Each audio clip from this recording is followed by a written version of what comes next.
excuse me here for a second, because I have a very old-fashioned idea I want to run by you, okay? It's a very old-fashioned idea, so yes, it's been critiqued and shredded and ripped by the new age approach, but I think there is value in a traditional view.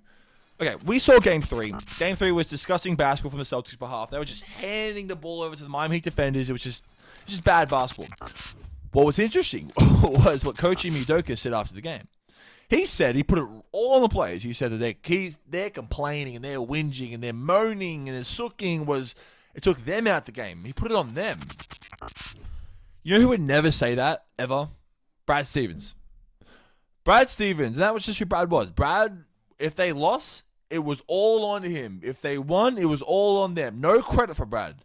And, because moving on from Brad Stevens, it was not a tactical approach. It was an emotional one.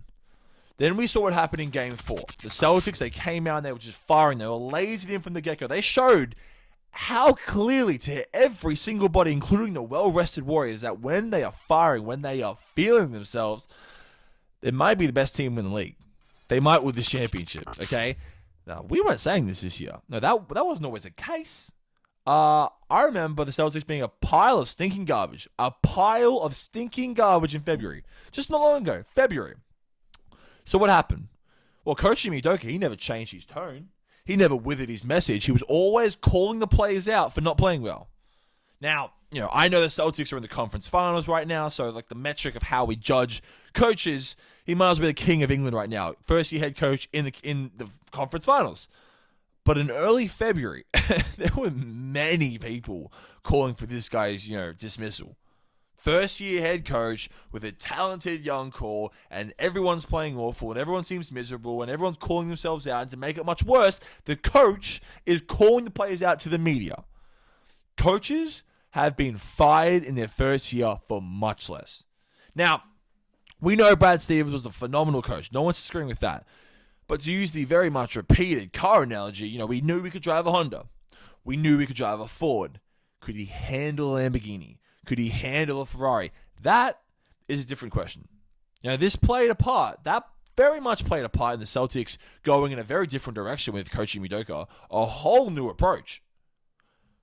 There was many also external factors for why Brad Stevens' time was up with the Celtics. It came to an end. A large one being they just needed fresh blood. That was the case. They needed fresh blood. The coach had to go. It was also many injuries leading to many disappointing playoff exits. A lot of things were out of his control, but there was some truth in the fact that Brad Stevens, the old coach of the Celtics, he might not have been the best person to coach a Jason Tatum as he's hitting his superstar status. Just like Brad Stevens might not have been the best guy to coach a Kyrie Irving when he was strutting around the Celtics locker room like he just got inducted in the first ballot Hall of Fame, like he was the greatest player of all time. Again, nothing's wrong with Brad. Nothing's wrong with Brad. Brad and his style, his basketball IQ is up there with everybody else, like the top guys. But I think what he's missing. I think there's a certain level of fear that a head coach has to hold over a team with young stars making truckloads of money, surrounded by yes men, have their pick of the litter with girls, because when they're a bunch of guys who were just smacking regular season games, smacking teams in the regular season with their eyes closed because of how just talented they are and how good their roster is, I think that the necessity to challenge players really past their limits maybe is not always prioritized. Brad, he wasn't berating players. He was building them up. That was Brad's brand. He would build players up. He would build them up. But once the talent of the stars were almost as good as they're going to be, of course, Tatum and Brown, they have room to grow, and they're going to grow. But when the agenda shifts from the development of the core to beating the best of the best by being the best of the best, and we're saying finals championships, I think a guy like Brad was just not as optimal as a guy like Ime. It was an emotional change, not a tactical one. Brad Stevens instead was this young, and he was a cool guy, and he was new age, he was hip, and would take the blame if they lost, none of the credit if they won, and which is excellent when you coaching a group of very young players who, just getting their feet in the water and they need to reach their potential.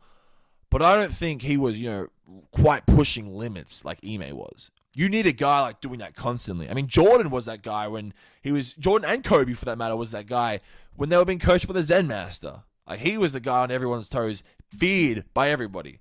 What the Celtics needed was Ime.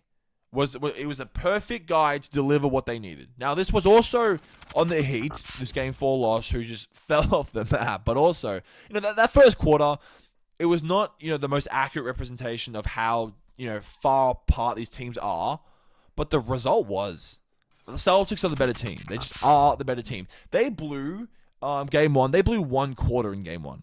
They lost one quarter after being exhausted from a 7-game series. But I give him slack for that. Versus a 7-footer halfback who would, just hard halfback drive into your body 30 times a game. They won every quarter of Game 1 except I think it was the third. Okay, Game 3, they lost that game. You can say that, that is the Celtics. We saw it. We saw what Ime's message was, and you know what it was, and that was that. And now they've just had their butts kicked just in time to go reach the conference, to still win this conference finals comfortably, to be ready for the NBA finals.